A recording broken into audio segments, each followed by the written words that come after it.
On January 12, 2010, a massive 7.0 earthquake struck Haiti, devastating the island and killing over 300,000 people in the process. Over 100,000 homes were destroyed, and an estimated 2 million people left homeless. Haiti's problems were severe, and the earthquake and devastation created new opportunities for predators to take full advantage of the situation and use the tragedy to prey upon the victims for personal gain and profit. The country was declared open for business, and while the Haitian people suffered, the Clintons cashed in. There are new accusations today of pay-to-play scandals rocking the Clinton campaign.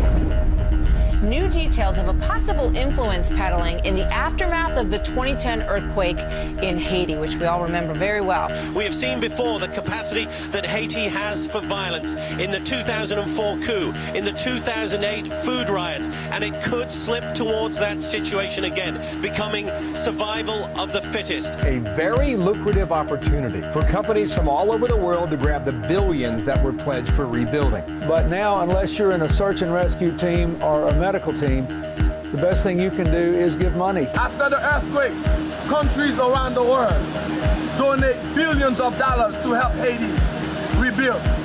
Bill Clinton was in charge of that money. What did he do? He kept the money. Give now, and lives will be saved. You can text Haiti at 2022.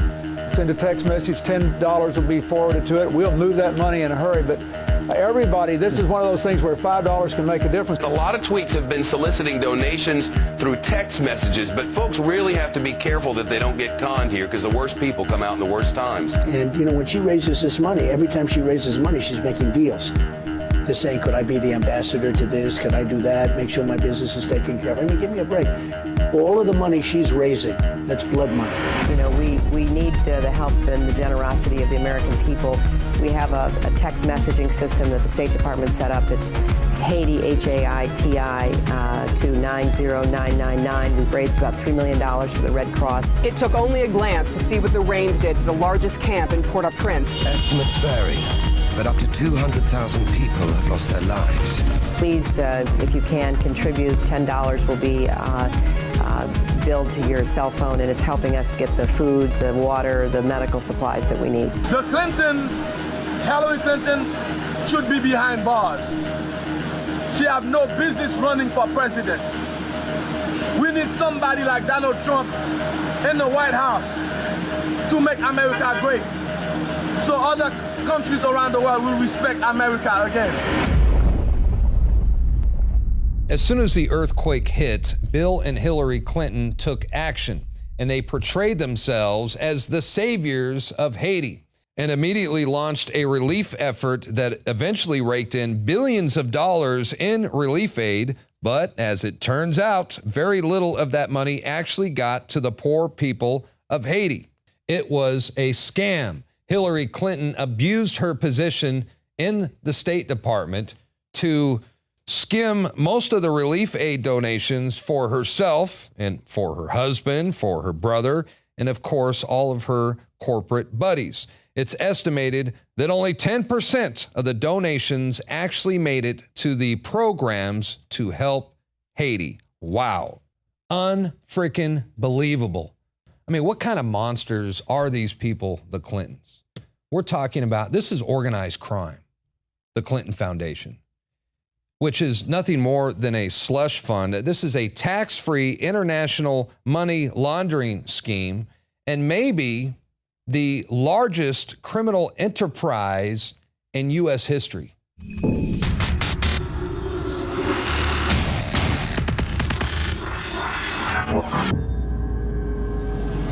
Hillary Clinton supporters, join us, won't you? Let's journey back to January 12th, 2010. Hillary Clinton had been the United States Secretary of State for about a year when a catastrophic 7.0 earthquake crisis rocked Haiti 16 miles west of Port-au-Prince. Somewhere between 160,000 to 316,000 Haitians died, while 2 million Haitians were displaced. The survivors cobbled together what they could, creating temporary communities as they waited for the world to help, only to witness the globalists using the disaster as a money-making scheme. And in walked the Clintons and the United Nations, bringing with them a cholera epidemic that infected 700,000 Haitians and killed at least 9,000. That it's simply not acceptable for the UN to be responding to its own responsibility for having caused the worst cholera epidemic in the world by not doing anything for the victims. Nearly $13.5 billion in aid that was mysteriously squandered. We are telling the world of the crimes that Bill and Hillary Clinton are responsible for in Haiti, and we are telling the American people that the over 32,000 emails that Hillary Clinton said she deleted have evidence of the crimes they've committed. Formaldehyde-laced, cancer-causing trailers, and a legion of corporations that would use Haiti's humanitarian crisis to line their own pockets, taking at least 25% off the top of every project they were awarded. WikiLeaks revealed the Haitian U.S. Ambassador Kenneth H. Merton wrote in a cable just 20 days after the catastrophic quake, other companies are proposing their housing solutions or their land use planning ideas or other construction concepts. Each is vying for the ear of the president in a veritable free-for-all. The military logistics personnel intend to surge to around-the-clock operations until the offload is complete. The gold rush is on. And so a slew of corporations were slated to help rebuild Haiti under the U.S. Secretary of State's Interim Haiti Recovery Commission, overseen by none other than former U.S. President Bill Clinton. The IHRC approved over $330 million in projects funded by the U.S. government, including Northern Industrial Park, to accommodate 18,000 new jobs in garment, textile, and other fields by 2014. This industrial park actually brought only 10% of the jobs it promised. Port-au-Prince neighborhoods to upgrade and provide services to earthquake-affected neighborhoods, enabling displaced persons to return. According to Amnesty International, around 37,000 houses are known to have been repaired, rebuilt, or built. However, less than 20% of the housing solutions provided as a response to the disaster could be seen as long-term or sustainable. Instead, most programs have simply provided temporary measures such as the construction of temporary shelters and the allocation of rental subsidies. Initially, $53 million was spent to build 15,000 new homes, but this number morphed into $93 million for 2,600 homes, while $70 million was spent on building townhouses for the IHRC staff and roughly $20 million to build 2 soccer fields. Anyone can surmise that the Haitian people would have been far better off had the Clintons taken their foundation fleecing scheme elsewhere. Clearly, a ruthless strategy plundered this third world catastrophe. Aside from a handful of houses, a Caribbean cell phone hub enriching its globalist owners, and 2 multi-million-dollar soccer stadiums, Haiti remains unchanged. A majority of displaced Haitians still have no electricity, plumbing, and running water. John Bound for Infowars.com.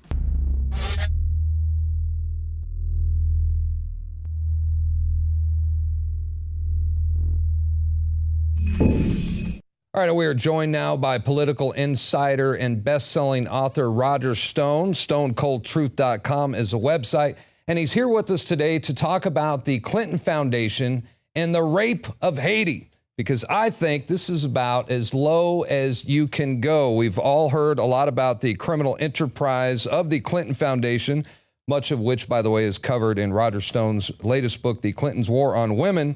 And I think of all the criticism surrounding the corrupt Clinton Foundation, there's no better example of Haiti, because Hillary Clinton screwed those people over big time. Roger Stone, your thoughts? Yeah, this is a story of plunder, and the plunder of people who are devastated by an earthquake. I mean, this is an epic tale of theft, and it indicts both the Clintons and the Bushes because they have a joint charity, which it can only be called a scam. I mean, this is kind of twofold. On the one hand, they spend a small fraction of the $128 million they pulled together for actual on-the-ground activities in Haiti, and then they deliver the contracts to vendors who are cronies who provide substandard work if they provide work at all. There's a Ponzi scam here based in Miami that involves Jeb Bush and the Clintons, where one guy got huge contracts to build housing that never really existed. So this is a classic Clinton ripoff. I don't have to tell you, the Clinton Foundation is not a charity. It's a slush fund. Slush fund. Yeah. It's a criminal enterprise. And you know, when it comes to Haiti, we're talking about one of the largest relief efforts in world history. And Bill and Hillary Clinton were in charge of it all. And 5 years later, Haiti looks like it just got hit by the earthquake yesterday. Where's all that money going? Yeah, no, look, this is profiteering, and it is tragic. Black Lives Matter, unless you live in Haiti, in which case we're going to use your misfortune to fleece the American public and to raise millions, which we can put in our pockets. Yeah. I predicted on InfoWars some weeks ago that Haiti would become one of the major issues in this campaign. I'm told that Mr. Assange at WikiLeaks has a number of documents that relate to Haiti that perhaps we haven't seen yet. So this is going to be a festering sore in the sides of the Clintons. Well, I sure hope so. And I want to read a quote by Donald Trump, who said recently, Hillary Clinton was using the State Department to dole out special favors and access to her friends and donors. It's called pay for play. And Trump has also referred to it as blood money. What are the chances that Donald Trump is going to bring up Haiti in the upcoming debates? I think that's what's so exciting about the debates. Yeah, me too. And that is that one predictable thing about Donald Trump is that he is entirely unpredictable. And he has an embarrassment of riches in terms of vulnerabilities of the Clintons.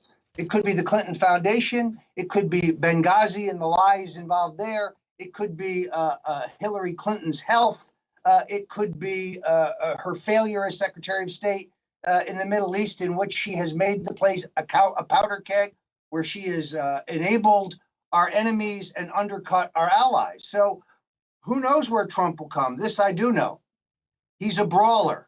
Mm-hmm. He is fearless. No doubt about it. He is courageous, and he is well aware of the facts. Well, I tell you what, the Haitian people, Bill and Hillary Clinton are probably the two most unpopular people in Haiti and for the entire world, for that matter. And I think that, you know, we know that there's been massive protest over Haiti, in Haiti, and there's also been protest right here in America outside the Clinton Foundation buildings. And I also think that once the average American voter learns about this, especially within the black communities, it's over for her. She's done. Yeah, look, anytime you have a charity that is spending a whopping 10% on actual charitable activities, and even those activities are questionable, these are people who distributed millions of dollars worth of HIV drugs to fight AIDS that have never been approved by the FDA and may have done more damage than good. But they bought them from a Clinton crony who happened to be in the pharmaceutical business. Look, this is a scam. And it's hard to understand how the Internal Revenue Service has time to audit Donald Trump's taxes while ignoring numerous detailed complaints about the violations of law and transparency and self-dealing in the Clinton Foundation. Yeah, once again, she's above the law. Well, but when I worked for Nixon, that was the mantra of the left. Absolutely. No one is above the law. Yeah. We shall see. All right, stonecoldtruth.com is the website. And also you could purchase his book at rogerstone.com, The Clintons' War on Women. It's also available right now at InfoWarsStore.com. It's a very good read. I recommend that you purchase this and send a copy to your friends and family, and do it before the election. Roger Stone, good to see you. Many thanks. Glad to be here.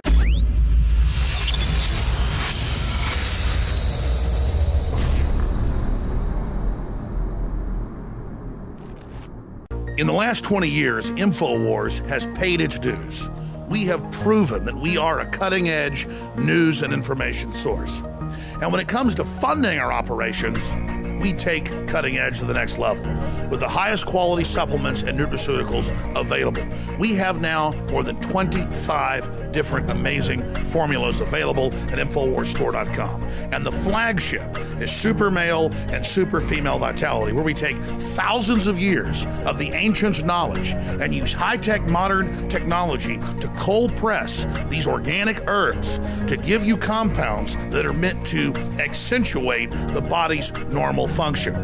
This is essential because the globalists are on record targeting our endocrine system, targeting our hormones to suppress us. But Mother Nature is there to counter this onslaught. Everyone out there watching and listening to me owes it to themselves to give Mother Nature a try and to try Super Male or Super Female Vitality. We're making it easier than ever today with a special we're running for 2 weeks only.